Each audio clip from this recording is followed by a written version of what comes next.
History में, modern history, India in the 18th century जो topic आपके द्वारा किया जा रहा था, India in the 18th century या रीजनल किंगडम्स और या फिर ऑटोनोमस स्टेट्स। आप अलग अलग बुक्स में इन्हें किस नामों से जानते हैं। हमने ये पढ़ा था कि जब मुगलिया सत्ता भारत से खत्म हुई 1707 में, जब औरंगज़ेब का अंत हुआ, उसके बाद बहादुर शाह 1 से लेकर के 1708 से बहादुर शाह 2 तक, लगभग 1864 तक, जिसका कि एक्टिवली रोल 1857 में ही एंड हो गया था, 1857 के रिवॉल्ट के दौरान। उस समय तक भारत में जो भी शासक रहे हैं आप लेटर मुगल्स कहा करते थे। इन लेटर मुगल्स के दौरान आपने देखा कि सोशल, पॉलिटिकल, इकोनॉमिक डायनेमिक्स ऐसे बने कि कई तरह के नए रीजनल स्टेट्स का जन्म हुआ जो अपने आप में ऑटोनॉमस थे, जिन्होंने सेंटर की पोजीशन यानी कि मुगलों को सिर्फ और सिर्फ एक लेजिटिमाइजेशन का सोर्स बनाया, एक सिंबॉलिक तौर पर इंसाइनियाज या फिर सिंबल, फ्लैग्स या सील्स इशू करने के लिए रखा। एक्चुअल पावर इन स्टेट्स के अपने ऑटोनॉमस स्ट्रक्चर में हुआ करती थी। इसके तहत हमने 3 कैटेगराइजेशन ऑफ स्टेट अंडरस्टैंड किया था। पहले वो जिन्हें हमने सक्सेसर स्टेट्स कहा, जो उनके द्वारा फॉर्म किए गए थे, जो गवर्नर्स कभी मुगल्स नहीं अपॉइंट किए थे, जैसे बंगाल के गवर्नर, अवध के गवर्नर, हैदराबाद के गवर्नर। ये गवर्नर मुगलिया समय में मुगलिया प्रशासन तंत्र का ही हिस्सा होते थे, लेकिन समय बीतने के साथ जैसे जैसे केंद्र की सत्ता कमजोर पड़ती चली गई, इन्हीं गवर्नर्स के द्वारा अपने राजनीतिक, आर्थिक, सामाजिक और मिलिट्री तंत्र को इतना स्ट्रॉन्ग कर लिया गया कि ये धीरे धीरे ऑटोनॉमस हो गए, स्वयंभू शासक के तौर पर राज करने लगे।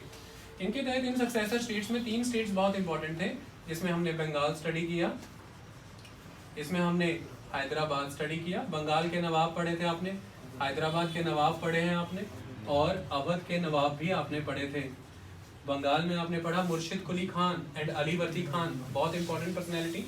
हैदराबाद में आपने पढ़ा निज़ामुल मुल्क आसफ जाह, या जिसके चिनकलिज खान और कई अदर नाम हैं। अवध में आपने पढ़ा सादत खान बुरहानुल मुल्क और वेरी इंपॉर्टेंट सफदरजंग। इसी के दौरान आपने हैदराबाद के साथ एक स्टेट कार्नेटिक्स भी पढ़ा था, कार्नेटिक पर। यहाँ पर आपने सदातुल्ला खान के बारे में पढ़ा, दोस्त अली के बारे में पढ़ा और चंदा साहिब के बारे में पढ़ा। ये हमने सक्सेसर स्टेट्स की कैटेगरी में रखा। इसके साथ मैंने आपको इंट्रो में अच्छे से ये समझाया था कि सक्सेसर के साथ साथ रिबेलियस स्टेट्स भी एग्जिस्ट करते थे। जब हम इन रिबेलियस स्टेट्स की बात करते हैं तो इनमें वो स्टेट्स जो मुगल एडमिनिस्ट्रेटिव स्ट्रक्चर के ऑपरेसिव एटीट्यूड, उनकी oppressive economic and social policies, उनके एक्सप्लॉयटेटिव कैरेक्टर के अगेंस्ट इन द रिस्पॉन्स निकल कर के आए। और इनमें हमने पढ़ा, आपने देखा मराठास को अपने नेशनलिज्म के ऊपर एक हार्म ऑब्जर्व हुआ। मराठास की इकोनॉमिक सुपेरियरिटी को इनक्रोच करने का प्रयास किया गया, उनके राइट्स को दबाया गया। यहाँ पर हमने नोटिस किया सिख, हमने देखा कैसे सिखों का दमन करने का जब प्रयास किया गया तो वह उभर करके निकल करके आए। तो मराठा और सिख हमने यहाँ पर पढ़े हैं, जो एक तरह के रिबेलियस कैरेक्टर, अपनी एग्रेरियन रीजन हो, अपनी रिलीजियस फ्रीडम की बात हो, अपनी रीजनल आइडेंटिटी को गेन करने की बात हो, रीजन चाहे कोई भी हो, यह एक तरह की प्रतिक्रिया थी उस समय के मुगलिया शासक के विरुद्ध। और यह प्रतिक्रिया आने वाले समय में एक इंडिपेंडेंट मूवमेंट में कन्वर्ट हुई और फिर ये इंडिपेंडेंस गेन करे, मराठा किंगडम बना, सिख किंगडम बना। इन्हीं रिबेलियस मूवमेंट्स में आज हम दिल्ली के इर्द गिर्द के क्षेत्रों की कुछ छोटी रिबेलियस मूवमेंट्स को जिक्र करेंगे, जो अपने आप में बहुत इंपॉर्टेंट मूवमेंट्स हैं। चलिए अब उन मूवमेंट्स का जिक्र करते हैं और इस सीरीज में रिबेलियस स्टेट्स में हम एक लेवल आगे बढ़ते हैं। अपने मराठास पढ़ लिए, सिख पढ़ लिए हैं। जो नॉर्थ इंडिया की एक इम्पॉर्टेंट बड़ी पावर सिख था और दूसरी इम्पॉर्टेंट पावर अवध था। अवध आपने सक्सेसर स्टेट में पढ़ लिया, सिख आपने रिबेलियस स्टेट में पढ़ लिया। तो नॉर्थ की बड़ी ताकतें हो चुकी हैं। साउथ की बड़ी ताकतों में एक मराठा थे रिबेलियस और एक हैदराबाद थे सक्सेसर, वो भी आपने कर लिया। आपको नॉर्थ एंड साउथ के अदर कैटेगरी के स्टेट्स करने हैं। अब हम नॉर्थ में करने तो रिबेलियस ही जा रहे हैं, but they are the smaller states around the Delhi. इसके बाद हम करेंगे तीसरे स्टेट्स जो पहले से ही सेमी ऑटोनॉमस कैरेक्टर में थे, यानी कि वो रिबेलियस नहीं है, वो सक्सेसर भी नहीं है, वो पहले से ही सेमी ऑटोनॉमस थे, जिनमें सबसे इंपॉर्टेंट है मैसूर आ जाता है और another one is the Travancore. तो त्रावणकोर एंड मैसूर लगभग पहले से एक सेमी ऑटोनॉमस कैरेक्टर बना करके बैठे हुए थे। चलिए अब हम ये जिक्र करते हैं। सबसे पहले यहाँ पर जिस स्टेट का हम जिक्र करेंगे ये स्टेट है जाट स्टेट। जाट स्टेट, जब मैं आपको जाट बताता हूँ, इस लेक्चर को सुनने से पहले जो क्लास के स्टूडेंट्स हैं इन्हें भी समझाना चाहता हूँ और जो हमारे व्यूवर यूट्यूब पे लेक्चर सुनते हैं उन्हें भी समझाना चाहता हूँ। आप हमारे इन मॉडर्न हिस्ट्री की लेक्चर की जो चैनल पे प्लेलिस्ट है उसमें डिक्लाइन के लेक्चर्स पे जाइए। डिक्लाइन के लेक्चर में औरंगजेब के उस समय में एग्जिस्ट कर रही रीजनल पावर्स के साथ कैसे रिलेशन थे, जिसकी वजह से डिक्लाइन हुआ है औरंगजेब का और मुगल्स का, बहुत बेहतर वे में वहाँ पे सिख भी पढ़ाए हैं, जाट भी पढ़ाए हैं, राजपूत भी पढ़ाए हैं। अब आपको वापस उन्हें एक बार सिंगल रीडिंग देनी है, लेक्चर सुनना है और फिर आगे की डेवलपमेंट्स को यहाँ पे कनेक्ट करना है, फिर आपके ये स्टेट कंप्लीट होंगे। क्योंकि आज के लेक्चर में मैं उस समय गोखला के द्वारा किए गए विद्रोह को, राजा राम के द्वारा, चूड़ामन के द्वारा किए विद्रोह को पूरा नहीं बताऊंगा, क्योंकि आज हमें नेक्स्ट स्टेज पे इन्हें पढ़ना है, आगे की गतिविधि को समझना है। कहानी समझ आई आपको? तो आपके लिए हिदायत है कि आप पीछे के लेक्चर सुन लें। तब देते हुए लेक्चर भी मैंने ये समझाया था कि आने वाले समय में आपको इनकी नीड हो जाएगी और पता लग जाएगा। तो ये आप ध्यान में रखिएगा, जिन्होंने पहले वो नहीं सुने वो सुन लें एक बार। चलिए जाटों की बात करते हैं। जाट कहाँ पर एग्जिस्ट करते हैं, पहले इनका ज्योग्राफिकल एरिया देख लेते हैं। सबसे इंपॉर्टेंट एस्पेक्ट है, आप दिल्ली जानते हैं। अब जाटों की टेरिटरी कहाँ तक आती है? एक समय में इनके पास आगरा आ गया था। दिल्ली नीचे आप जानते हैं Agra, Agra plus Mathura plus Aligarh and Meerut. Meerut तो आगरा, मथुरा, अलीगढ़, मेरठ, यानी कि ये एक इस तरह का सेंटर यहाँ पर जाटों का क्रिएट हो रखा है। तो इम्पॉर्टेंट एस्पेक्ट ये है कि जाटों को किस स्टेट के नाम से जाना जाता है? तो जाट स्टेट ऑफ भरतपुर, तो इन्हें भरतपुर के जाट कहा जाता है। और आज आप जानते हैं भरतपुर कहाँ है? राजस्थान में। आज आप जानते हैं भरतपुर की Keoladeo national park, wild life sanctuary, bird sanctuary, जहाँ पर माइग्रेंट बर्ड्स आते हैं। It is very important. तो ये जो भरतपुर के जाट हैं इनकी एग्जिस्टेंस कैसे हुई, और जब ये अपनी पीक पे थे, जब जाट सूरजमल का शासन था, उस समय ये कितनी टेरिटरी होल्ड करते थे? ईस्ट में ये गंगा नदी तक जाते थे। ईस्ट में कहाँ तक जाते थे? गंगा। कोई भी हिस्ट्री का टॉपिक कर रहे हैं, चाहे वो मैं MCQ है, तो MCQ में ऑलवेज UPSC में ऐसे क्वेश्चन आते हैं कि इंडिया का नक्शा रहेगा छोटा सा और उसमें इस तरह की टेरिटरी हाईलाइट की होगी। आपको 4 किंगडम्स के नाम दिए होंगे, आपको बताना होगा ये राजपूत थे, जाट थे या कौन थे। एक तो मैप बेस्ड क्वेश्चन आ जाता है तो आपको जाट बताना पड़ेंगे। दूसरा, आपको ये टेरिटरीज दी होती हैं और ABCD में 4 ऑप्शन बना के दिए होंगे कि ये आगरा, मथुरा, अलीगढ़, मेरठ का कॉम्बिनेशन है या कौन सा कॉम्बिनेशन है। आपको इसको भी सॉल्व करना है। तो मेंस करें या प्रीलिम्स करें, map knowledge is always very important. कई बार रिवर्स के बीच का एरिया पूछ लिया जाता है। तो इनके ईस्ट में गंगा रिवर आ रही है, इनके साउथ में चंबल थी। चंबल जाकर के यमुना में मिलती है, आप जानते हैं ना। तो ईस्ट में गंगा, साउथ में चंबल तक।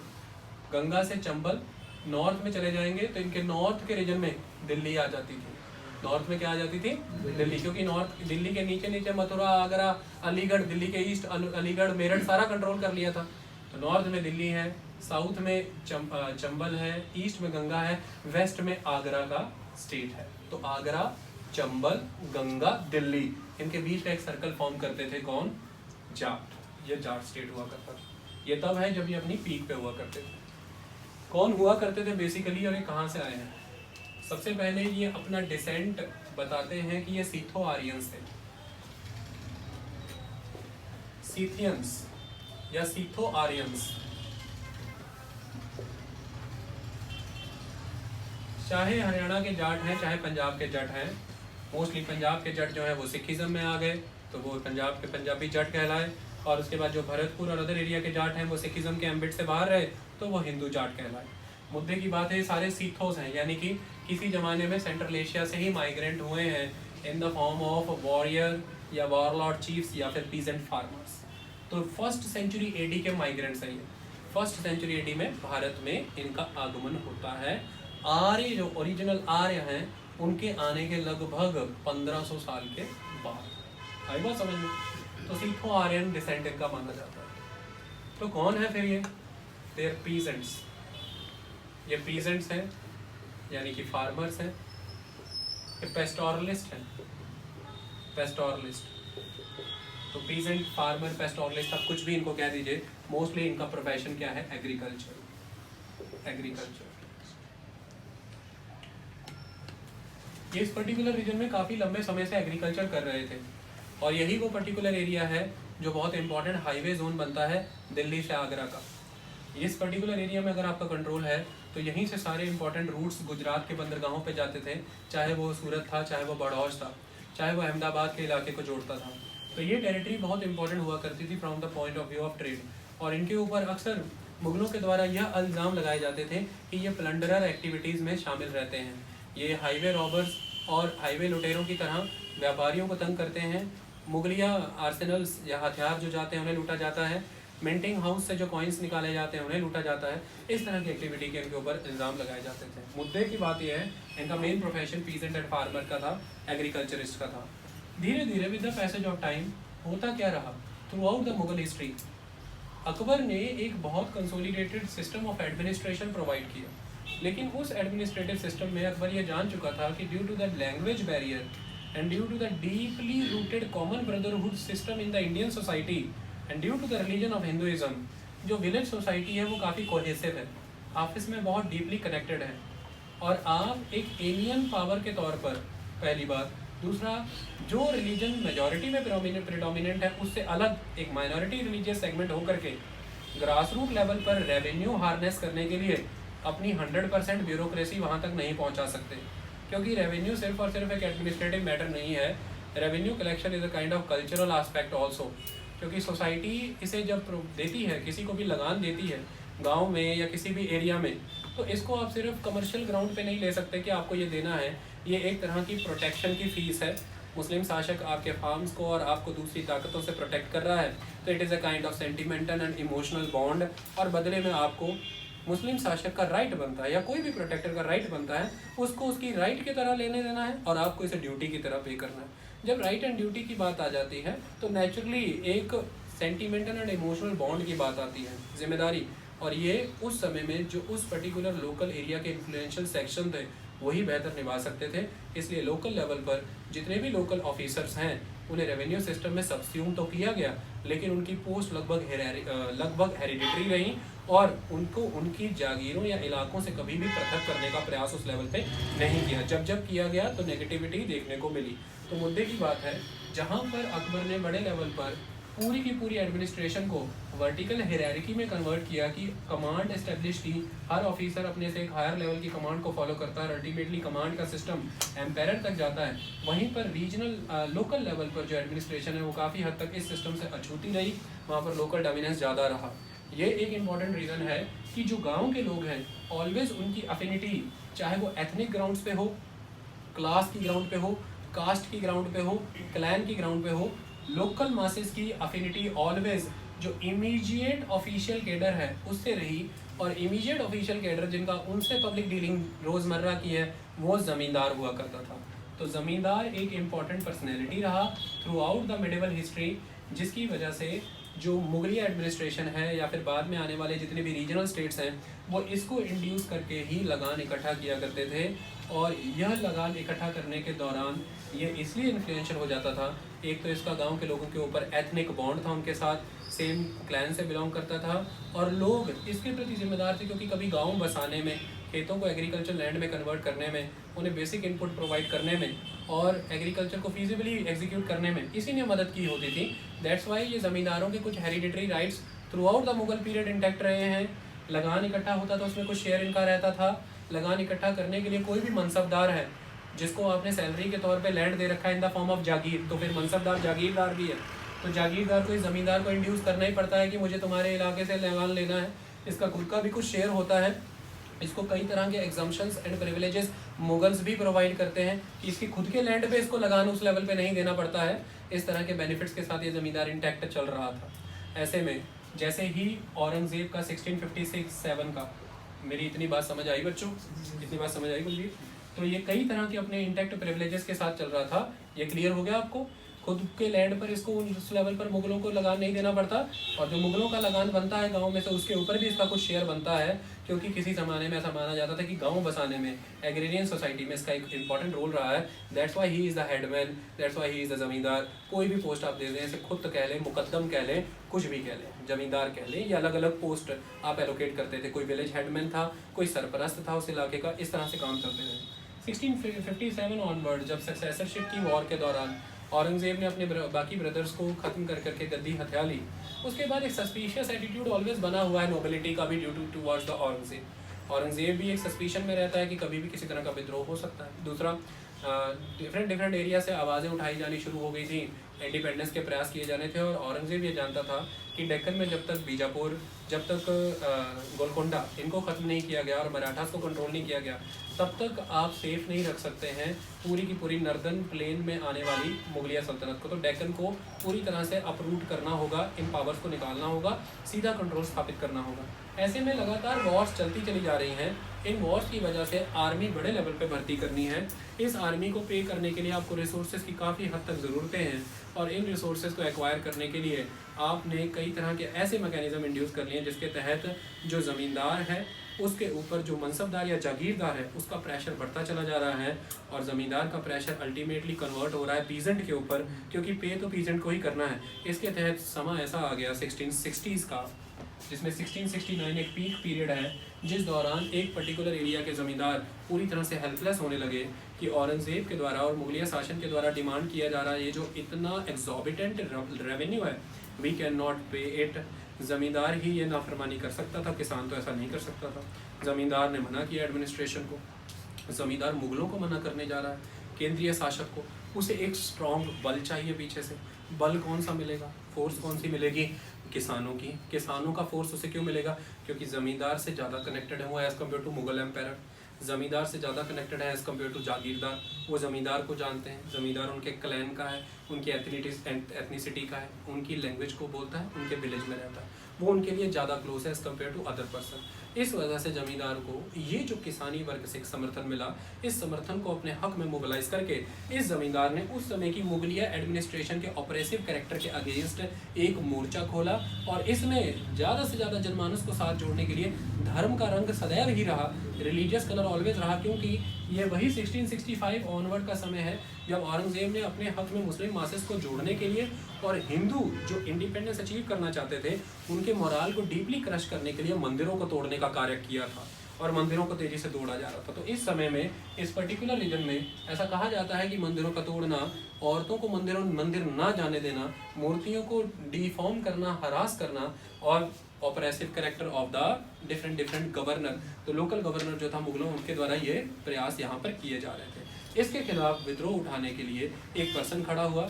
तो यहाँ पर डिफरेंट ज़मींदारी है। इस सारे डिसकॉन्टेंट का बेनिफिट आपको अलग अलग ज़मींदार ही लेते दिखेंगे। गोकला एक ज़मींदार है, राजा नाम भी एक ज़मींदार है, चूड़ामन भी ज़मींदार है, बदन सिंह भी ज़मींदार है, सभी ज़मींदार एक तरह के, लेकिन अलग अलग टाइम पे अलग अलग पर्सन इस सिचुएशन का बेनिफिट उठाएगा और रिलीफ भी देना चाहेगा अपने जनमानस को और सत्ता भी बनाना चाहेगा। ऐसे में ये डुअल वर्क है, जिसमें सबसे पहले खड़ा होता है तिलपता। तिलपता ज़मींदारी से एक पर्सन जिसका नाम है गोकला, गोकला या फिर गोकुल। बहुत इंपॉर्टेंट क्वेश्चन है, ऑलवेज पूछा जाता है, और मैंने पहले भी करा दिया था जब हम डिक्लाइन ऑफ मुगल्स कर रहे थे, बता दिया था, आज भी बता दिया जाता है। गोकला के द्वारा विद्रोह लीड कर दिया जाता है, रिबेल लीड कर दिया जाता है मुगलों के अगेंस्ट। 1669 डेट है, पर्सन इज गोकला, है कहाँ का? तिलपत। किसके अगेंस्ट हुआ है? वर्सेस औरंगजेब। औरंगजेब खुद मूव करेगा, सेना आगे जाएगी विसिनिटी पे इस पर्टिकुलर एरिया की विसिनिटी में अपने डेरे लगाएगा, और हसन अली खान को कमांड दी जाएगी कि इस मैटर को हैंडल करो। हसन अली खान रुथलेसली सप्रेस करेगा, रुथलेसली मास मसैकर कर दिया जाएगा। बड़े पैमाने पर जाटों को तो मसैकर किया जाएगा और गोकल को ख़त्म कर दिया जाएगा। लेकिन यह बहुत बड़ी गलतफहमी थी इनकी कि हमने इस जाट रिबेल को ख़त्म कर दिया। जाट रिबेल एक तरह का एक रिप्लाई है, एक प्रतिक्रिया है प्रतिक्रियाएं तब तक अंत नहीं होती बच्चों जब तक क्रिया खत्म ना हो। एक बात आप याद रखिएगा, movement is always important than the single revolutionary event. Why? Because movements are always there जब तक उसे काउंटर करने वाली कोई मूवमेंट एग्जिस्ट कर रही है। इसलिए ये अपने आप की सेल्फ लीड इमोलाइजेशन होती है और ये लीडर हमेशा खड़े कर लेती है। मूवमेंट का सबसे बड़ा बेनिफिट होता है ये लीडर द्वारा लीडेड नहीं होती है, ये लीडर्स प्रोजेक्ट करती है। हाँ, इसे उस समय एक सूटेबल पर्सन चाहिए जो उस मूवमेंट को हार्नेस कर पाए। That's why it is very important. तो अल्टीमेटली ये चलता रहा, प्रयास खत्म नहीं हुआ, समय आगे बढ़ा, 1686 का समय आया और अब 1685 1686 से 1690 तक लंबा 4-5 साल का एक पूरा फिर से अभियान चलेगा और फिर से री इरप्शन हो जाएगा जाट रेबेलियन का। और ये इस समय अधिक डेवलप होगा सिनसिनी या सिनसिना या सिनसिनी। आज की डेट में देखो सिनसिनी लिखा रहता है। सिनसिनी से खड़े हुए एक पर्सन राजा राम के द्वारा एक्टिविटी की जाती है, लेकिन यहाँ पर मुगलों के द्वारा एक बहुत ही स्मार्ट एक्ट कर दिया जाता है। मैंने आपको पहले भी समझाया था। इस पर्टिकुलर रीजन की विसिनिटी में आपको पता है राजपूताना आता था, यहाँ पर राजपूताना आता था ना। अब राजपूताना के राजपूताना शासकों को में क्या किया गया, आमेर के राजाओं को चुना गया। आमेर जयपुर आप जानते हैं। आमेर के राजा को औरंगजेब के द्वारा चुना गया कि एक तो हिंदू कम्युनिटीज के बीच में इंटरनल डिसेंशंस क्रिएट किया जाए सबसे पहले, और दूसरा इंपॉर्टेंट एस्पेक्ट है कि ये आमेर जो कहीं ना कहीं नदारद चल रहा था। नदारद चलने का कारण क्या था? जोधपुर के राजा जसवंत सिंह, मारवाड़ के राजा जसवंत सिंह का निधन हुआ था। उनके बच्चा गद्दी पर बैठना था, लेकिन औरंगजेब ने हस्तक्षेप कर दिया, अजीत सिंह को गद्दी पर बैठने नहीं दिया था। इसकी वजह से एक लंबी सिविल वॉर चल पड़ी थी। उस वजह से उसका साथ उस समय में किसने दे दिया था? मेवाड़ ने भी। मेवाड़ ने साथ दे दिया था मारवाड़ का। ये राजपूताना अपने आप में ही एक यूनिफाइड मोर्चा बना रहे थे औरंगजेब के अगेंस्ट। औरंगजेब इन चीज़ों को कहीं ना कहीं कंटेन करना चाहता था। राजपूताना के भी डिफरेंट फैक्शंस को एक दूसरे के खिलाफ काउंटर पॉइस कर रहा था। जैसे आमेर को ये जिम्मेदारी दी गई और ये पर्सन का नाम है बिशन सिंह कछवाहा। मैंने आपको पढ़ाया भी था। तो बिशन सिंह कछवाहा इंपीरियल कमांडर हुआ करते थे उस समय, इंपीरियल आर्मी के कमांडर। आपको पता है ना, आमेर में कछवाहा शासक थे ना, कछवाहा राजपूत। अरे राजा भगवान दास ये सारे कहाँ से आते हैं? कछवाहा शासक। अकबर की पत्नी हरखा भाई यानी कि जोधा भाई कहाँ से आई? कछवाहा की। ये सारे कछवाहा शासक है ना। राजा भारमल और राजा भारमल, राजा भगवान दास, ये सारे कछवाहों के साथ सबसे पहला और सबसे महत्वपूर्ण संबंध बनाया है अकबर ने। ये बात आप हमेशा याद रखिएगा। और जोधा भाई यहीं से आई थी। तो अल्टीमेटली ये कछवाहा शासक बिशन सिंह को जिम्मेदारी दी गई कि ये जो पर्टिकुलर जाट रीजन है जहाँ पर ये राजा राम के द्वारा काम किया जा रहा है, आप इस रीजन को कंट्रोल करिए। क्यों? क्योंकि हमने इसे आपको एज अ फौजदारी, as a revenue harnessing area, as a जागीर दे दिया है। और आप अपनी जागीर तो तभी यहाँ से रिकवर करेंगे ना जब आप यहाँ से ये रिबेल को अपरूट करेंगे। बिशन सिंह के द्वारा प्रयास किए जाते हैं और अपरूट करके रख दिया जाता है। राजा राम अपरूट हो जाते हैं। बिशन सिंह कछवाहा जो कि एक राजपूत हैं, औरंगजेब के एंड पर इस कार्य में सफल होते हैं। जाटों और राजपूतों के बीच में राइवलरी का दौर शुरू होता है। ये एक बहुत इंपॉर्टेंट एस्पेक्ट है, ऑलवेज याद रखना। हरियाणवी जाट एंड राजस्थानी राजपूत। अब समय आगे बढ़ा, राजा राम ने विद्रोह चल रहा है, सब कुछ है, लेकिन ऐसे में ही चीज़ों को फोर्टिफाई कर लिया। तो राजा राम पहले जाट शासक हैं जिन्होंने लो लेवल पे, स्मॉल लेवल पे ही सही, लेकिन सिनसिनी को फोर्टिफाई कर लिया था। सिनसिनी की फोर्ट बना लिया गया था। ओके, सिनसिनी की किलेबंदी हो गई।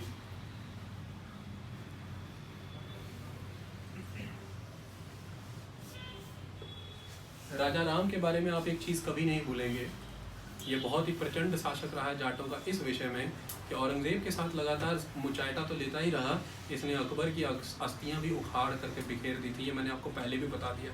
सिकंदरा में दफन हुआ अकबर का जो मकबरा है, वहाँ से अस्थियां निकाल करके बिखेरने वाला कौन था? राजा राम। ये आपने पढ़ा था, ठीक है।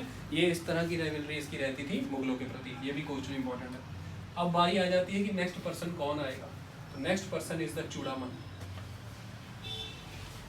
राजा राम के बाद चले जाने के बाद चूड़ामन एक इम्पॉर्टेंट पर्सनैलिटी के तौर पर एग्जिस्टेंस में आए और अपने आप को स्ट्रॉन्ग और कंसोलिडेट करते चले गए। औरंगजेब के विद्रोह, औरंगजेब की अपोजिशन चलती रही, लेकिन एक समय ऐसे आ गया जब 1702 ऑनवर्ड्स औरंगज़ेब बहुत ज़्यादा मराठास के साथ उलझ चुका था और औरंगज़ेब कमज़ोर पड़ता चला गया। ये एक इम्पॉर्टेंट टाइम है जब औरंगज़ेब ज़बरदस्त वे में कमज़ोर पड़ता चला गया, जिसकी वजह से चूड़ामन को अपना होल्ड स्ट्रॉन्ग करने का मौका मिल गया। और ये ही वो समय है जब चूड़ामन ने अपने एरियाज़ रिकवर कर लिए थे। किन से? जाटों से। तो कुछ एरियाज़ हैं जो जाटों से रिकवर कर लिए गए, राजपूतों से। यही जाटों का समय था जब उन्होंने राजपूतों से मटेरियल रिकवर कर लिया। जैसे बिशन सिंह कछवाहा के द्वारा जब राजा राम का समय था तब सिंसनी के ऊपर आक्रमण किया गया, सिंसनी कंट्रोल कर लिया गया। लेकिन समय आगे बढ़ने के बाद यह चूड़ामन ही थे जिन्होंने 1704 के अराउंड सिंसनी को वापस लेने का काम किया। तो 1704 में यह चूड़ामन थे जिन्होंने सिंसनी को वापस ले लिया। क्लियर है बात? चलिए, सिंसनी ले लिया गया 1704 में। क्लियर है? कोई दिक्कत तो नहीं? समय आगे बढ़ेगा और आप जानते हैं कि 1707 औरंगज़ेब का निधन हो जाएगा और औरंगज़ेब की जगह उसे सक्सीड कर जाएंगे बहादुर शाह। अब बहादुर शाह के गद्दी पर आने के बाद चूड़ामन को एक्नॉलेज किया जाता है। तो मुगलों के साथ संबंध में Bahadur Shah is important person. आपको पता है ना कि जितने भी एक्ट औरंगज़ेब के द्वारा किए गए उन सबको कहीं ना कहीं रेक्टिफाई और करेक्ट करने का काम कौन करता है? बहादुर शाह। क्योंकि बहादुर शाह वहाँ पर अपने ही स्कीम लगा करके बैठे हुए हैं। तो बहादुर शाह के द्वारा चूड़ामन को रिकॉग्नाइज किया गया और चूड़ामन को मनसबदारी भी दी गई। ये इंपॉर्टेंट बात है। और मनसबदारी के तहत इन्हें जिम्मेदारी ये दी गई कि दिल्ली से आगरा के हाईवे के इंचार्ज आप रहेंगे। तो you are the highway officer. Churaman को लगा कि ये तो बहुत अच्छी बात है, बिल्कुल ठीक है। लेकिन अगर आप ध्यान से देखें तो ये बहुत ज़बरदस्त स्टेप था बहादुर शाह के द्वारा। क्यों? क्योंकि प्लंडरिंग एक्टिविटीज़ कौन करते हैं? जाट। और जो प्लंडर एक्टिविटी करता है आप उन्हीं को रिस्पॉन्सिबिलिटी दे दीजिए कि प्लंडर नहीं होना चाहिए। अल्टीमेटली प्लंडर नहीं होगा। तो इस तरह के सभी स्टेप, चाहे वो शाहू को रिलीज़ करना था मराठा में डिसेंशन और दक्कन को कंट्रोल करने के लिए, चाहे वो गुरु गोविंद सिंह जी को अपने पास बुलाना था, मनसबदारी देने की बात कही गई, हर वे में एक तरह का बैलेंस एस्टेब्लिश करने की बात बहादुर शाह ने की है। और बहादुर शाह लेटर मुगलों के पहले और आखिरी ऐसे शासक थे, अगर सही रह जाते तो शायद मुगल बच जाते। ऐसा आपने पढ़ा था, है ना? लास्ट पावरफुल मुगल रूलर आपने पढ़ा था, क्योंकि वही थे। उसके बाद तो सारे पपेट थे। तो चूड़ामन के साथ इस तरह के संबंध चले। मनसबदारी भी दी गई है, आपको बताया गया था। सेकेंड एस्पेक्ट, मनसबदारी के तहत काम क्या दिया गया है? इन्हें हाईवे इंचार्ज बना दिया गया है दिल्ली से आगरा का। कहते कभी कुछ मत होने देना, कुछ होगा तो तलब कर लेंगे तुम्हें, फिर देख लेना। और मनसबदारी कितनी दी गई है? इंडिपेंडेंट भी नहीं दी गई है। एक मुस्लिम ऑफिसर होता था, उसके साथ ही को ऑप्ट कर दिया गया था 5000 की। 5000 की मनसबदारी तो मामूली बात भी नहीं, को शेयरर है इस मामले में। इसके तहत फिर उन्हें थोड़ी बहुत लेजिटिमाइजेशन भी दी जानी शुरू की गई कि लेजिटिमाइज भी किया जाए। अदरवाइज अगर लेजिटिमाइजेशन ही नहीं रहेगी तो पर्सन को आइडेंटिटी कहाँ से मिलेगी? तो लेजिटिमाइजेशन के प्रोसेस के तहत ये जो पर्टिकुलर चूड़ामन है, यही मेनली आपके सामने नए कई किले लेकर के आएंगे, नए फोर्ट लेकर के आएंगे, जो आज जाने जाते हैं इनके लिए, जाटों के लिए। और वो किलों के नाम अगर देखें तो कौन कौन सा किला है? भरतपुर। तो आपसे कोई पूछे कि भरतपुर का किला एक्चुअली में इस्टेब्लिश किसने किया है, इस्टेब्लिशमेंट, तो वो कौन है? चूड़ामन। लेकिन अगर आपसे कोई पूछे the Jat state of the Bharatpur की स्थापना एक्चुअल में कौन करता है? Badan Singh. The real founder of the Jat state word is there. Look at the fort is something different thing, state is totally different. It is a clear cut administrative system founded somewhere, so that's why the state foundation completed by the बदन Singh, he is the real founder. okay, वो हम अभी करेंगे। तो भरतपुर इनके द्वारा establish किया जाता है, ये एक इम्पॉर्टेंट एस्पेक्ट है। इन्हीं के द्वारा एक इम्पॉर्टेंट जगह थी जिसके ऊपर किलाबंदी की जाती है। जगह का नाम बुक में THUN लिखा हुआ है, तो पढ़ना इसको थून है। क्या है? थून। तो थून एक इम्पॉर्टेंट जगह है, भरतपुर एक इम्पॉर्टेंट जगह है, Deeg very important, Weir very important, Kumher very important. तो खम्बेर, भरतपुर, थून, दीग, वेर। चले जाना आज हरियाणा, दिल्ली से ऐसे निकलो करो, ऐसे सोनीपत, पानीपत, करनाल, सारा अम्बाड़ा, उधर चले जाओ, रोहतक, झज्जर, ये सारे इलाके में ये सब in the form of village मिल जाएंगे। दीग, थून, सब कुछ। और फिर वहीं से राजस्थान की तरफ भी एंटर होना तो भरतपुर, कोटा, बूंदी, ये सब भी मिल जाएगा। तो यही वो बेल्ट है जो मैं अभी समझा रहा हूँ, जहाँ पे कौन शासक थे, जाट शासक थे, जिनकी मूछें कैसी रहती हैं, यहाँ से ऐसी और यहाँ पे गोल बड़ी, है ना। तो ऐसा ही सूरजमल होगा जो आने वाला शासक है। क्लियर। तो ये सब एक्टिविटीज़ हुई, लेकिन इस समय राजपूताना में एक महाप्रतापी शासक आएंगे जो उस समय के अपने सभी कंटेम्प्रेरी से अलग थे। और जिस समय भारत विज्ञान और प्रौद्योगिकी, साइंस एंड टेक्नोलॉजी में बिखर रहा था, ऐसे में उस पर्सन ने ऑब्जर्वेटरीज बनाई, वो भी एस्ट्रोनॉमी के फील्ड में। दिल्ली का जंतर मंतर, उज्जैन की ऑब्जर्वेटरी, मथुरा की ऑब्जर्वेटरी, जयपुर की ऑब्जर्वेटरी और वाराणसी की ऑब्जर्वेटरी, ये सारी इंपॉर्टेंट है, अभी बनाते हैं। तो अब गद्दी पर आ चुके हैं कौन, जयपुर के शासक 1699 से सवाई राजा जयसिंह। कौन है, सवाई राजा जयसिंह। सवाई राजा जयसिंह, सवाई राजा जयसिंह गद्दी पर हैं। और सवाई राजा जयसिंह को बर्दाश्त नहीं है कि थून और बाकी इलाके तेजी से कंट्रोल करते चला जा रहा है। कौन, चूड़ामन। जाट इतने स्ट्रांग होते चले जा रहे हैं। सिंसनी फोर्टिफाई हुआ, भरतपुर इस्टेब्लिश कर लिया गया है टेरिटरी एक्वायर करके। थून की फोर्टिफिकेशन हो रही है, भरतपुर में पैलेस बनाने के प्रयास चल रहे हैं। ऐसा बिल्कुल नहीं होगा। और इनके द्वारा आक्रमण कर दिया जाता है थून पे। 1721 सवाई राजा जयसिंह ऑफ द जयपुर के द्वारा जाटों को क्रश करके थून अपने हाथ में ले लिया जाता है। थून अपने हाथ में लिया जाएगा, टेरिटरी एक्वायर की जाएगी, समय आगे बढ़ेगा। ये सारे लैंड जो एक्वायर्ड हुए हैं, जो जाटों से एक्वायर किए हैं, इसी में 1725 में नींव रखी जाएगी। किसकी, Jaipur. The ultimate 18th century first scientific city. 90 degree पे सारी सड़कें एक दूसरे को काटती हैं। भारत का उस दौर का कोई और शहर ऐसा नहीं। उसके बाद चंडीगढ़ ही इस वे में प्लानिंग के बना था। तो Jaipur and Chandigarh is the plan city. Jaipur planned by the Sawai Raja Jai Singh, और चंडीगढ़ तो आपको बाद में पता ही है। तो ये 1721 में जाटों से मेजोरली लैंड ऑक्यूपाई कर लिए गए। 1725 में आपको पता है जयपुर की स्थापना कर दी गई थी। सवाई राजा जयसिंह तो जयपुर बना दिया गया उनका। अब जब जाटों को यहाँ पर क्रश किया गया, थून और ये चीज़ें एक्वायर की गई, ये चीज़ बर्दाश्त नहीं हुई किनके द्वारा, चूड़ामन के द्वारा। और चूड़ामन फाइनली क्या कर लेंगे, सुसाइड कमिट करेंगे। तो आपसे पूछा जाए कौन से शासक सुसाइड कमिट कर लेते हैं, it is Chudaman. Okay, Chudaman की कहानी खत्म। और चूड़ामन की कहानी के बारे में ये कहा जाता है, अलग अलग डेट्स हैं। कहीं पे कहा गया है 1704 से 1721 तक है, कहीं पे 1707 से 1721 तक। ये डेट्स इनकी बताई जाएंगी। आप इस डेट पे फोकस करिएगा, 1704 से 1721। और अब आपके सामने एक बहुत बड़ा सवाल खड़ा होगा, 1721 से 1756 तक कौन था फिर अगर चूड़ामन चला गया। तो अब आ रहे हैं बदन सिंह। बदन सिंह। अब यहाँ पर डाटा भी गलत कई जगहों पे ये है कि कई जगहों पर जो राजा राम है उनके पुत्र बताया गया चूड़ामन को। कई जगहों पर राजा राम जो हैं वो जो राजा राम के पुत्र बताया गया है चूड़ामन को। कई जगह पर चूड़ामन को राजा राम के भतीजे बताया गया है। यानी कि ये एक तरह से राजा राम के ब्रदर हुआ करते थे भाव सिंह, ये भाव सिंह के पुत्र हुआ करते थे। तो ये मोस्ट प्रोबेबली उनके भतीजे ही हैं, नेफ्यू ही हैं। जैसे चूड़ामन नेफ्यू थे राजा राम के, ऐसे चूड़ामन के नेफ्यू हैं बदन सिंह। चूड़ामन के नेफ्यू कौन है, बदन सिंह। लेकिन कई जगह पे इन्हें उनके सन बताया गया, बट ये नेफ्यू थे। और बदन सिंह के एडॉप्टेड सन हैं, एडॉप्टेड, ये बेटे ही हैं लेकिन adopted, Surajmal, the Plato of the Jat. Pluto किसे कहा गया, जाटों का सूरजमल को। ये बात हमें चाहिए, तो क्यों उसे प्लेटो कहा जाता है वो भी डिस्कस करेंगे। इतना क्लियर हुआ। गद्दी पर लेकर के आया बदन सिंह को।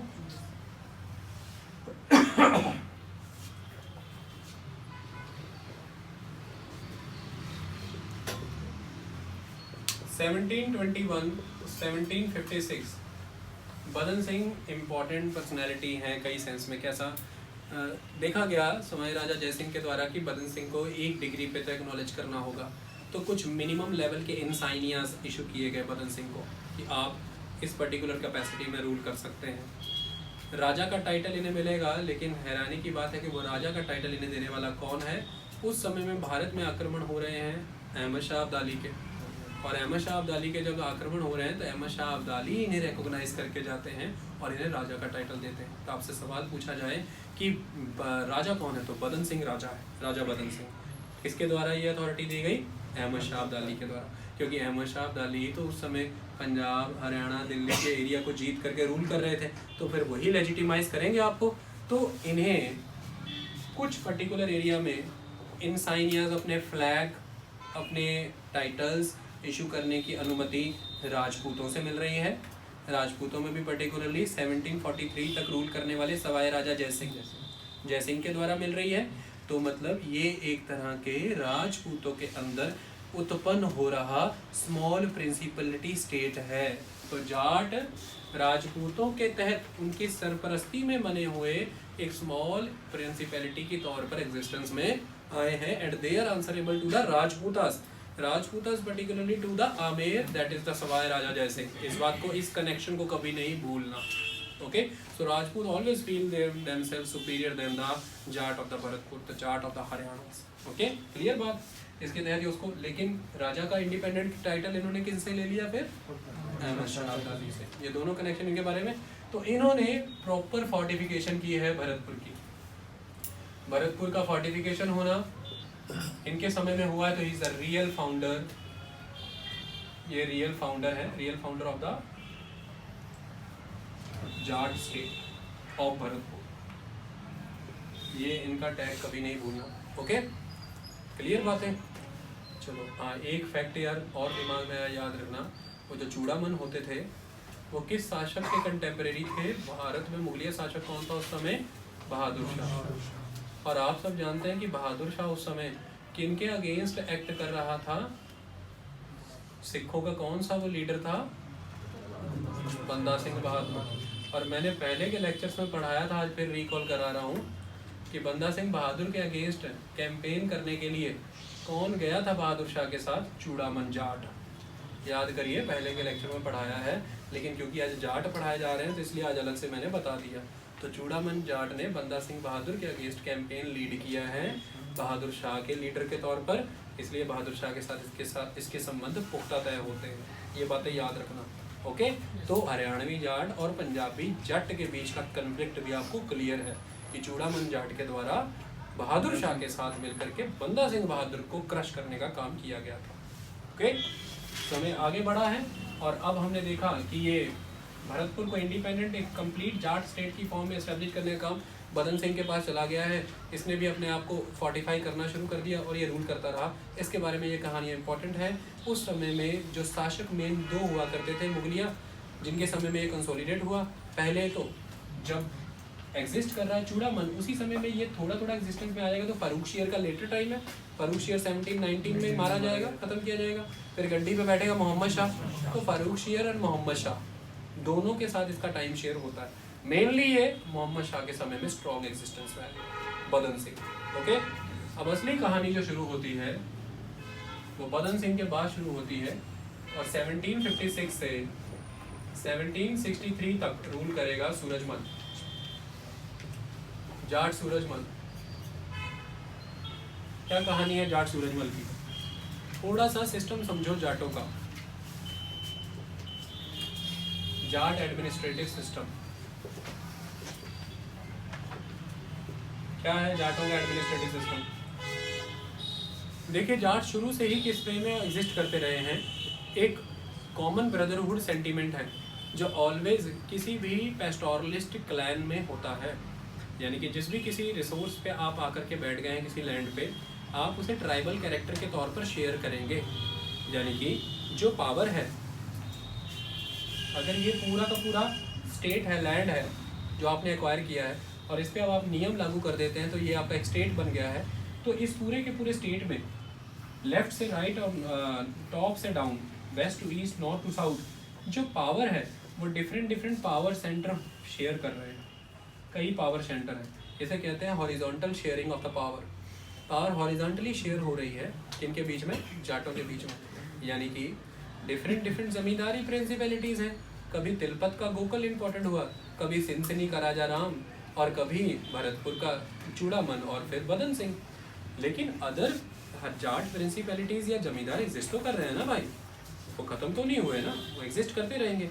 धीरे धीरे वो कमज़ोर होते चले जाएंगे और जो मेन प्रिंसिपलिटी थी वो उनकी कॉस्ट पे स्ट्रॉन्ग होती चली जाएगी। उन्हें अगर अपने आप को एक्सपेंड करना है तो एक तो उन्हें उन प्रिंसिपैलिटीज़ को खा जाना है जो उन्हीं के ब्रदरहुड प्रिंसिपैलिटीज़ हैं, और दूसरा उन्हें नए एरियाज भी एक्वायर करने हैं। जाटों का कन्फ्लिक्ट में आने का रीज़न यही हुआ सूरजमल के समय में कि सूरजमल ने अटमोस्ट एक्सपेंशन की तरफ फोकस किया। सबसे पहले एक्सपेंशन करने के दौरान अगर आप सूरजमल के राइवल्स को ऑब्जर्व करें तो एक तो उनके राइवल साउथ में राजपूताना होंगे, तो राजपूत।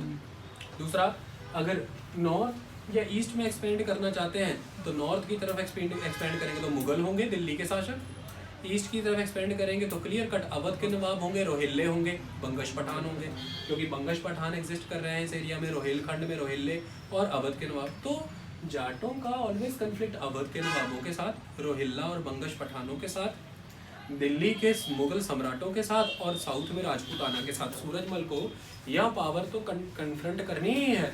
इसके साथ साथ सूरजमल को अपने ही जो पावर को शेयर रह रहे हैं, जो किंग्समैन हैं, ब्रदरहुड के कंसेप्ट से आ रहे हैं, सेम क्लैन से बिलोंग करने वाले सेक्शन हैं, उन्हें भी कंटेन करना है क्योंकि उनकी भी टेरिटरी अपने नहीं लेनी है। अब तक ये हॉरिजॉन्टलिटी सिस्टम चल रहा था, लेकिन अगर बदन सिंह स्टेट फॉर्म करना चाहता है, horizontality can not be prevail over there, वहाँ पे वर्टिकलिटी लेके आनी होगी। आपको एक लॉ एंड ऑर्डर प्रिवेल करना होगा जिसमें कमांड सिस्टम लाना होगा, जिसमें लो लेवल से हाई लेवल तक सभी एम्पायर को ही या किंग को ही अल्टीमेटली आंसरेबल होंगे by the concept of the appointments and by the concept of the responsibility towards the state. Responsibility क्या होगी? आप ऑफिसर बन जाओ या तो सिविल ऑफिसर बन जाओ, रेवेन्यू कलेक्शन करो, रूल रेगुलेशन बनाओ, या आप मिलिट्री ऑफिसर बन जाओ। आपको मिलिट्री या सिविल ऑफिसर के तौर पर एनरोल होना होगा, मतलब यू आर नॉट इंडिपेंडेंट जमींदार, यू आर सैलरीड वन, और जागीरदारी मिल जाएगी। But you can be appointed, you can be transferred, you can be removed। किसकी कहने पर? रूलर के कहने पर। लेकिन जब आप जमींदार थे तब ऐसी कोई अपॉइंटमेंट तो नहीं थी, आप ही के बच्चे हेरिडिटरी वे में आप ही की पोस्ट पे फिर बैठ जाते थे, आप मालिक थे रेवेन्यू के। अब आप ऐसे नहीं हैं, तो हॉरिजॉन्टल पावर शेयरिंग से ऑलवेज जब आपको एक स्टेट क्राफ्ट कार्व आउट करना है, आपको वर्टिकल शेयरिंग में आना होता है। एक ही सोर्स ऑफ पावर होता है पिनेकल पे, एपिक्स बॉडी के तौर पे वो रूलर होता है, फिर वहाँ से ताकतों का निर्माण होता है और वो डेवोल्यूशन ऑफ द अथॉरिटी करता है नीचे आने वाले सभी लोगों के ऊपर, जिसके तहत फिर आप सभी उसके प्रति जवाबदेह भी हो जाते हैं, वो उसी के निहित सेवाओं में भी आ जाते हैं। ऐसा करना चाहा सूरजमल ने, तभी ये स्टेट फॉर्म कर सकता था। तो सबसे पहले क्या किया, जो सिस्टम ऑफ रेवेन्यू वहाँ पे एग्जिस्ट करता था उसे ख़त्म करके मुगलिया system of administration and Mughal system of revenue apply करने का काम सूरजमल ने किया। ये पहली बात। दूसरी, सूरजमल ने बड़े लेवल पर एक्सपेंशन की। जब जाट एग्जिस्टेंस में आए थे तो शुरुआत में तो ये एक पीजेंट रिबेल की तरह ही थे। With the passage of time ये प्रेडेटर बन गए। प्रेडेटर माने जो घात लगा करके शिकार करते हैं, जो ध्यान लगा के बैठे रहते हैं, मतलब वो जो दिल्ली की सत्ता बिखरने का प्रयास करते रहते हैं कि दिल्ली जैसे ही बिखरेगी हम वहाँ की कोर्ट इंट्रीग्स में घुस जाएंगे और घुसने के बाद अपने लिए मैक्सिमम बेनिफिट्स डिराइव कर लेंगे। यह काम आपको याद होगा सूरजमल ने कई बार किया। सूरजमल ने सफदरजंग के साथ एग्रीमेंट किए थे, मैंने आपको बताया था, और ये सूरजमल ही हुआ करता था जिसके कहने पर ही सफदरजंग को जोड़ दिया गया था 1753 में, जब इमादुल मुल्क गद्दी पर बैठा इन द फॉर्म ऑफ मुगलिया वजीर। उस टाइम पर सफदरजंग से उसके सारे स्टेट्स ले लिए गए थे, लेकिन सफदरजंग को ख़त्म नहीं किया गया। क्यों? क्योंकि सूरजमल ने उस समय रिक्वेस्ट की थी कि इसको जाने नहीं दीजिए आप, और सूरजमल वहाँ से चला गया था, सफदरजंग चला गया था अवध। तो सूरजमल का पिता जब जिंदा है बदन सिंह, तब भी तो सूरजमल काम कर सकता है ना।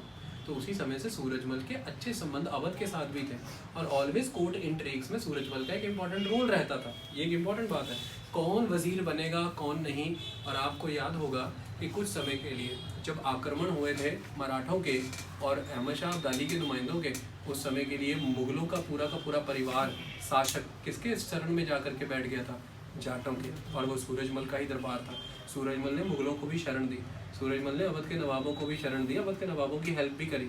तो सूरजमल इस तरह के कोर्ट पॉलिटिक्स में एंटर हो करके खुद के लिए काफ़ी स्ट्रांग होता रहा, और एक समय में सूरजमल ने आगरा भी कंट्रोल कर लिया और सूरजमल ने दिल्ली भी कंट्रोल कर ली। अहमद शाह अब्दाली ने जब भारत पे आक्रमण किया 14 जनवरी 1761, पानीपत का तीसरा युद्ध जब हुआ, तो मराठा तो हार गए जो मेन कंटेंडिंग पावर थे। उसके बाद दिल्ली की विसिनिटी के रीजन को अपने होल्ड में लेने वाले कौन था? सूरजमल। तो सूरजमल बहुत इंपॉर्टेंट पर्सनैलिटी है। तो इस वे में सूरजमल ने रेवेन्यू सिस्टम, मुगल एडमिनिस्ट्रेशन लागू किया, ऑर्गेनाइज किया सारी की सारी ब्यूरोक्रेसी को, एक ब्यूरोक्रेसी इस्टेब्लिश करी। इसने भी वही सिस्टम अपॉइंट किया जो ऑफिसर अपॉइंट करते थे उन्हें इन द फॉर्म ऑफ सैलरी, ये भी जागीर इशू किया करता था। इसने ये सारे प्रोसेस अपने लेवल पर करने शुरू कर दिए। इसकी वजह से एक चीज़ महसूस हुई कि जिन लोगों की मैंने पावर अब तक चलती आ रही थी उसे ख़त्म किया है, वो मेरी बात को मानेंगे नहीं।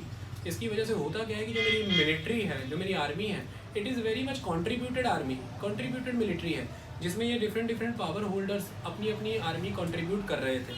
यह सिस्टम तो बहुत नेगेटिव कंसेप्ट है। क्यों? क्योंकि इन ज़मींदारों के अधिकार मैंने एड्रेस किए इन द फॉर्म ऑफ वतन जागीर। ये मुझे मिलिट्री प्रोवाइड करते हैं, ये मुझे पेशकश देते हैं, बदले में इनके एरियाज़ को मैंने एक्नॉलेज किया हुआ है वतन जागीर कहने की इनकी इंडिपेंडेंट अथॉरिटी है वहाँ पर। अब मेरे ही सारे किंग्समैन जब मुझे ही मिलिट्री कंट्रीब्यूट करेंगे, इन्हीं से मुझे सारे ऑफिसर मिलेंगे, कभी भी ये मेरी अथॉरिटी को स्वीकार नहीं करेंगे कि हम इसके नीचे काम क्यों करें। इसकी वजह से सूरजमल के द्वारा ये प्रयास किया गया कि इसने आउटसाइडर्स के थ्रू मिलिट्री रिप्लेस करने की कोशिश की। इसने अपने जितने भी किंग्समैन पावर पोर्टफोलियो में बैठे हुए थे, पावर पोर्टफोलियोज में बैठे हुए थे, उन्हें वहाँ से खदेड़ने का काम किया, पहली बात। दूसरा, इसने अपनी मिलिट्री को अपने किंग्समैन की जगह आउटसाइडर मर्सनरीज या फाइटर्स के द्वारा फिल करने का काम किया। तो इसने एक नए तरह की मिलिट्री बनाने का काम किया। ऐसा कहा जाता है बुक्स में, कहीं कहीं लिखा गया है कि इसने ऑलवेज अपने ही किंग्समैन के द्वारा मिलिट्री फॉर्म की गई है। आप इस कंसेप्ट के थ्रू नहीं जाएंगे। ये एक तरह का पर्टिकुलर जाट सेगमेंट के द्वारा दिया गया कट्टर कंसेप्ट था। लॉजिकल एस्पेक्ट ये था कि सूरजमल ने इस दिशा में प्रयास किए, उसने अपनी तरह की एक मिलिट्री बनाने का प्रयास किया, अपने ही साथ के लोगों के इन्फ्लुएंस को कम करने के लिए। ये एक इम्पॉर्टेंट एस्पेक्ट है। क्लियर हुई बात? सूरजमल के द्वारा रेवेन्यू सिस्टम इतने बेहतर वे में एफिशिएंटली कंट्रोल किया गया, एडमिनिस्ट्रेशन एंड सिविल अथॉरिटी इतने अच्छे से मैनेज की गई कि उस समय के जो विजिटर्स हैं और जो यूरोपियंस हैं, उनके द्वारा ये कहा गया था कि पूरे भारतवर्ष में इस समय अगर कोई एक इंसान जो आम से कपड़े पहनता है, बिल्कुल फार्मर की तरह क्लॉथ पहनता है, लेकिन अगर रेवेन्यू और सिविल अथॉरिटी में अगर भारतवर्ष में कोई आसफ जा बहादुर यानी कि निज़ामुल मुल्क का सानी है, तो वो है सूरजमल जाट। तो सूरजमल जाट को उस समय प्लेटो ऑफ द जाट कहा गया, आसफ जा बहादुर कहा गया। He is very important personality in this particular sense. Okay, तो Surajmal known for the territorial expansion, Surajmal known for the glory of the Jat, and Surajmal वो था जो विदस्टैंड कर गया अहमद शाह अब्दाली के आक्रमण को थर्ड बैटल ऑफ पानीपत में। सूरजमल था जिसने एकमात्र समर्थन किया था मराठास का, लेकिन मराठा उस समय सदाशिव राव भाव मराठा की कमान संभाल रहे थे बैटल ऑफ पानीपत 3 में। सदाशिव राव भाव का एटीट्यूड किसी के साथ बना करके नहीं चलते थे। सूरजमल ने उसे समझाया कि आप जो भी प्लानिंग करते हैं मुझे कॉन्फिडेंस में लेके किया करें। नहीं मानी सदाशिव राव भाव ने। उसने बोला था कि दिल्ली से सारी की सारी पॉपुलेशन को, आप आगरा से पॉपुलेशन को लेकर के मत जाओ युद्ध में। लेकिन सदाशिव राव भाव ने वो काम किया। उसने समझाया कि रास्ते में सप्लाईज कम पड़ जाएंगे आपके पास, लेकिन सदाशिव राव भाव ने नहीं माना। इन सारे कन्फ्लिक्ट की वजह से सूरजमल अंत में युद्ध के समय तटस्थ हो गया था, स्टेटस को मेंटेन कर गया था। लेकिन सूरजमल था, जाट थे, जिन्होंने मराठा का समर्थन किया था पानीपत के तृतीय युद्ध में। और ये सूरजमल है जो विथस्टैंड कर गया था अब्दाली के आक्रमण को। और अब्दाली के जाने के बाद सूरजमल ने ही खुद को इस पूरे रीजन में कंसोलिडेट किया और इस वैक्यूम को फिल करने का काम किया। सूरजमल इंपॉर्टेंट पर्सनैलिटी है। आई बात समझ में? तो ये सारी बातें सूरजमल से जुड़ी हुई हैं। भरतपुर के स्टेट को पीक तक लेके गया, वहाँ पे पैलेस फॉर्म किए, सराउंडिंग विसिनिटी आगरा, दिल्ली, मथुरा, अलीगढ़, इन सारे एरियाज़ को प्रॉपर ऑक्यूपाई करने वाला पर्सन ये है। एडमिनिस्ट्रेशन को रिवैम्प किया, मुगलिया सिस्टम इंस्टॉल किया, रेवेन्यू सिस्टम को एफिशिएंट बनाया, अपनी मिलिट्री नए फॉर्म पे क्रिएट की, ब्रदरहुड किंग्समैन के कंसेप्ट को ख़त्म किया, हॉरिजॉन्टल पावर शेयरिंग ख़त्म की, वर्टिकल सिस्टम ऑफ हायरार्की बना करके एक नया एडमिनिस्ट्रेटिव सेटअप लगाने का प्रयास किया। ये सारी बातें आप सूरजमल को कहते हैं। ओके, सूरजमल के जाने के बाद जवाहर, जाट जवाहर गद्दी पर आए, आप जानते हैं। और इसके बाद के जो 2-3 और शासक हैं उनका नाम हम कब करेंगे? जब ब्रिटिश एक्सपेंशन, जब ब्रिटिश इन्हें नेक्स्ट करेंगे।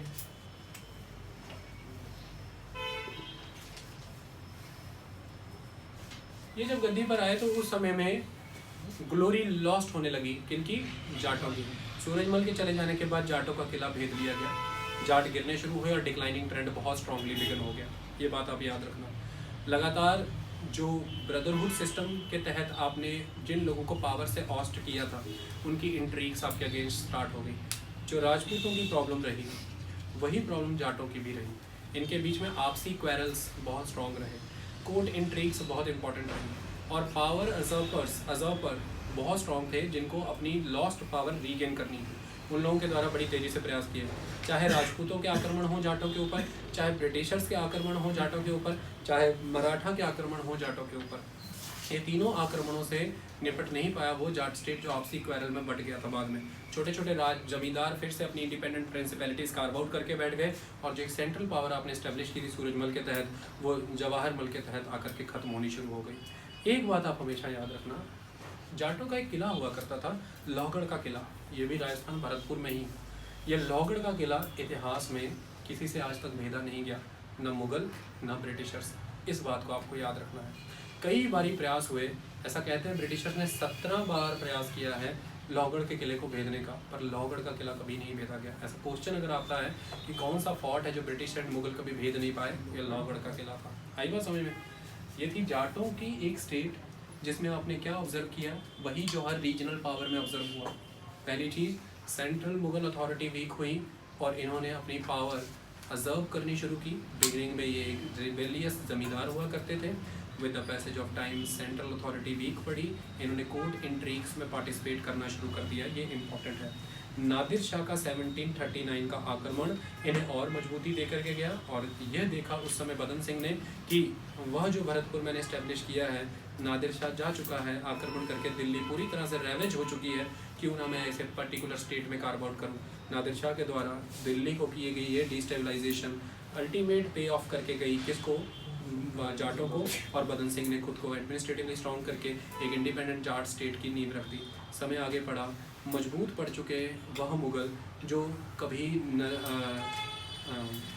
रोहिल्लों से, कभी बंगश पठानों से लड़ना चाहते हैं, जिनके दखल को कम करना चाहते हैं, तो अवध के नवाब यानी कि सफदरजंग के द्वारा समय समय पर सूरजमल की मदद ली गई, समय समय पर जाटों का सहारा लिया गया मुगलों की गद्दी को मजबूत करने के लिए। तो जैसा रोल कभी मराठास ने मुगलों के लेवल पर निभाया कि मुगलों को समर्थन दे करके अपनी सत्ता को बढ़ाया जाए, ऐसा ही काम अवध ने किया, ऐसा ही काम जाटों ने भी किया।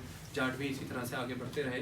अंततः अपने ही आपसी क्वेरल, ज़मींदारी सिस्टम, रेवेन्यू की अल्टीमेट ऑपरेसिव कैरेक्टर, क्योंकि जब ज़मींदार एग्जिस्ट कर रहे हैं ऐसे में आपने रेवेन्यू लेना शुरू किया है और आपने इतने लेवल पर बड़ी ब्यूरोक्रेसी खड़ी कर दी है, मिलिट्री फॉर्म कर दी है, ज़मींदारी पूरी तरह से ख़त्म नहीं गई है, तो ये सारे खर्चे निकालने के लिए आपको कहीं ना कहीं से प्रोक्योरमेंट करनी है। प्रोक्योरमेंट अल्टीमेटली फार्मर से ही होगी, और फार्मर यहाँ पर फिर से वही पीजेंट है, तो oppressive character towards the peasants कहीं ना कहीं कंटिन्यू रहा, और लगान की दर जो है यहाँ कम नहीं रही, मुगल या फिर मुगलों से भी अधिक रही है। ये सभी रीजनल स्टेट्स का नतीजा था। आपने देखा था कि लगान की कीमतें कम नहीं हो पाई थी, ये इंपॉर्टेंट बात थी। मिलिट्री को रिवैम्प करने का प्रयास चाहे वो रणजीत सिंह हो उन्होंने किया, चाहे वो दक्षिण में अभी मैसूर पढ़ेंगे उन्होंने किया, चाहे कर्नाटक, चाहे त्रावणकोर के, यही काम जाट सूरजमल ने भी किया, मिलिट्री को रिवैम्प करने का प्रयास किया। ये सारी कॉमन चीज़ें आपको ऑब्जर्व हो रही हैं जो चैप्टर को वाइंड अप करने में काम आएंगी। क्लियर? इसके बाद अब हम स्टेट पढ़ेंगे, और स्टेट है राजपूत। ओके,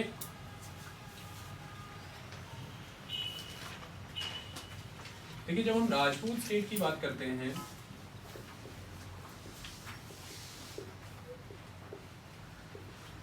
राजपूत किंगडम, इसमें आपको पता है कि राजपूत एक्चुअली में किस फॉर्म में एग्जिस्ट करते हैं। सबसे पहले अगर आप हिस्ट्री की बात करें तो मिडिवल इंडियन हिस्ट्री में एक बहुत इंपॉर्टेंट टाइम आ जाता है, हर्षवर्धन के बाद का समय। हर्षवर्धन कन्नौज का शासक है उत्तर प्रदेश का। हर्षवर्धन का खात्मा हुआ, जिसको हम पोस्ट गुप्ता पीरियड भी काउंट करते हैं, गुप्ता शासकों के बाद हर्षवर्धन का खात्मा हुआ, और ग्राउंड लेवल से डिफरेंट वार लॉर्ड्स खड़े हुए। यह वार लॉर्ड्स अपने आप को कई सारे एरियाज में डिवाइड कर चुके थे, डिफरेंट प्रिंसिपैलिटीज़ में, राजपूताना में, राजस्थान में, जिनकी लैंड के साथ एफिनिटी एंड कनेक्शन बहुत था, जो मैंने मिडिवल इंडिया में सारा पढ़ा है। धीरे धीरे ये मजबूत हुए और इन्होंने अपने आप को लेजिटिमाइज करने के लिए ब्राह्मणों का सहारा लिया, और ब्राह्मणों के तहत ये थ्योरी प्रोपाउंड कर दी गई कि हम प्राचीन इतिहास के वही क्षत्रिय हैं जिन क्षत्रियों का डिसेंड कभी न कभी देवताओं से हुआ था, और हम आज के डेट के राजपूत हैं। तो आज के राजपूत यानी कि मिडिवल इंडिया के राजपूत एंशिएंट हिस्ट्री के क्षत्रिय से कंपेयर किए गए कि ये राजपूत माने Kshatriya, one and the same thing, और इनका प्रोसेस आगे चलता रहा। आपको पता है नए नए हाउसेस खड़े हुए, परमारों का एक हाउस खड़ा हुआ, चौहान यानी कि चाहमानों का हाउस खड़ा हुआ, सारे गोहिलोत, सिसोदिया, राठौड़, सारे राजपूताना हाउस खड़े होने शुरू हो गए, अलग अलग वे में अपने अपने एरिया ऑक्यूपाई कर लिए। पृथ्वीराज चौहान एक इम्पॉर्टेंट पावर के तौर पर निकल करके आए, और फाइनली पृथ्वीराज चौहान थे जो अजमेर के इलाके में, शाकंबरी के इलाके में रूल करते थे, जिनका कन्फ्रंटेशन किसके साथ हुआ, 1191 एंड 1192 मोहम्मद गौरी के साथ। मोहम्मद गौरी के साथ जो तराई की 2 युद्ध हुए, first battle of the Tarain and the second battle of Tarain, उसमें फर्स्ट बैटल जीतने के बाद सेकंड बैटल ऑफ तराई में पृथ्वीराज चौहान हारे, और इसी वजह से क्योंकि दिल्ली इस समय इनके पास थी, दिल्ली का रास्ता मुसलमानों के लिए खुल गया और भारत में दिल्ली सल्तनत का शासन स्थापित हुआ। मोहम्मद गौरी ने अपने जर्नैल के तौर पर कुतुबुद्दीन ऐबक को यहाँ बैठाया और कुतुबुद्दीन ऐबक ने बाद में फाइनली एक independent Delhi state carve out कर दिया। इसके बाद राजपूत जो है वो राजपूताना तक ही सीमित रह गए, इंडिपेंडेंट दिल्ली पर उनका रूल नहीं था, एक एम्पीरियल पावर के तौर पे वो नहीं जाने जा रहे, लेकिन एक राजपूताना स्टेट में अपनी अपनी प्रोविंशियल एरिया में दे वर वेरी इंपॉर्टेंट। चाहे फिर वो सल्तनत पीरियड रहा, आपने देखा बार बार लगातार आक्रमण हो रहे थे। अलाउद्दीन खिलजी के आक्रमण आप चित्तौड़ पे जानते हैं, और इतनी इंपॉर्टेंट कहानी रावल रतन सिंह की आपने पढ़ी है। समय आगे बढ़ता चला, चाहे वो राणा कुंभा रहा, चाहे वो रावल रतन सिंह रहे, चित्तौड़ रहा यानी कि मेवाड़ रहा, चाहे जोधपुर यानी कि मारवाड़ रहा, ये दोनों स्टेट हमेशा कोई ना कोई कन्फ्लिक्ट देते रहे, राजपूत एग्जिस्ट करते रहे। समय आगे बढ़ता चला गया। आप जानते हैं कि जब बाबर का भारत में इन्वेजन हुआ, राणा सांगा उस समय बहुत इंपॉर्टेंट है। चित्तौड़ के यानी कि मेवाड़ के जितने भी राणाज हैं दे वर वेरी इंपॉर्टेंट। राणा सांगा का कन्फ्लिक्ट बहुत इंपॉर्टेंट है और राणा सांगा कंट्रोल नहीं हो रहे हैं बाबर के द्वारा। फाइनली राणा सांगा खत्म किए जाते हैं, और ये सारी कहानी मैंने आपको पढ़ाई थी कि कैसे फर्स्ट बैटल ऑफ पानीपत और उसके बाद अगले नेक्स्ट खानवा का युद्ध हुआ, और उस युद्ध में राणा सांगा को बाबर ने ख़त्म किया। समय आगे बढ़ा, इसी लीनियज को आगे क्रॉस किया राणा प्रताप, जिसे आप महाराणा प्रताप भी कहते हैं, अकबर के कंटेम्प्रेरी। आपने कन्फ्लिक्ट सारे पढ़े, किस तरह की प्रॉब्लम, फिर फाइनली उनके सक्सेसर अमर सिंह आए। ये सारी कहानियाँ चल रही है राजपूत वर देयर। कछवाहा शासकों के साथ आपने अकबर के संबंध पढ़े, राठौड़ों के साथ आपने संबंध पढ़े, सिसोदियों के साथ अपने संबंध पढ़े, सभी राजपूत शासक वेरी वेरी इंपॉर्टेंट। आपको पता है कि एक pan Indian empire carve out करने में राजपूतों ने मुगलिया एडमिनिस्ट्रेशन में और मुगलिया मिलिट्री में क्या काम निभाया। आपको पता है कि मुगलों ने अगर किसी के साथ एक स्पेशल रिलेशन फॉर्म किया तो वो राजपूत थे। रिलेशनशिप ऑफ द पेशकश, रिलेशनशिप ऑफ द वतन जागीर। अब हम यहाँ से बात करनी शुरू करेंगे, इतना पता है, चलिए यहाँ से कहानी समझते हैं। देखिए, जब अकबर भारत में आता है तो उसे ये पता होता है कि मुझे एक पैन इंडियन गवर्नमेंट बनानी है, उसके लिए कई तरह के प्रबंध करने पड़ेंगे। प्रबंध में पहला प्रबंध जो सबसे इंपॉर्टेंट है वो क्या था? देखिए, अकबर ने यह देख लिया था कि भारत में ऑलरेडी बहुत इन्फ्लुएंशियल सेक्शंस एग्जिस्ट करते हैं और उनके साथ लगातार युद्ध करना किसी भी तरह का फायदे का सौदा नहीं है। तो क्या किया गया, उनको ऑफर दिए गए कि आप हमारे एडमिनिस्ट्रेटिव मैकेनिज्म में इंडक्ट हो जाइए, ब्यूरोक्रेसी में आ जाइए। आने का सबसे बेस्ट तरीका क्या है, आपको हम, आपका ये पर्टिकुलर एरिया ए है, आप यहाँ पे रूलर हैं, अब हम यहाँ से आए, आपके साथ युद्ध करें, आपका लैंड जीते, आपको यहाँ से खदेड़ दें, सारी उम्र यहाँ पे रिबेल झेलते रहे आम जनता का, क्या लाभ है?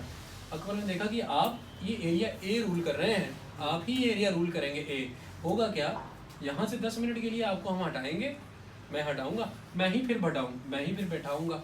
तो आम जनता के बीच में ये मैसेज आना चाहिए कि मेरी अनुकंपा से बैठे हैं आप, मेरे आशीर्वाद से बैठे हैं, तो बदलिए कि फ़र्क क्या आ जाएगा।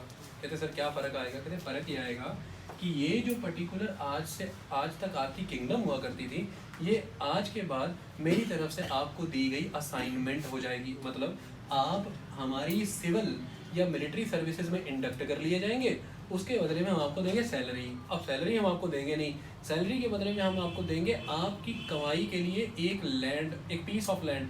वो पीस ऑफ लैंड कहलाएगा जागीर। जो जागीर वही जो आपकी थी, बस आज से कागजों में हमारी तरफ से मिलेगी।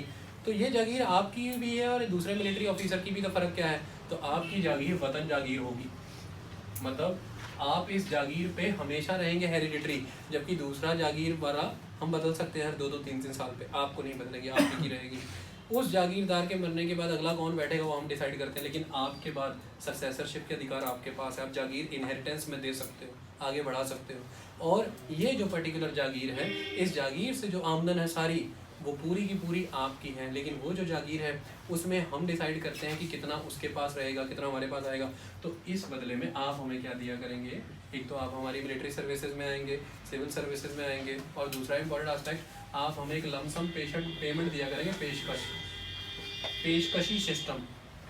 इस पेशकश से पता लगता रहेगा, पेशकश नजराने कि हम ही आपके सम्राट हैं। वेरी गुड सिस्टम, बहुत अच्छा।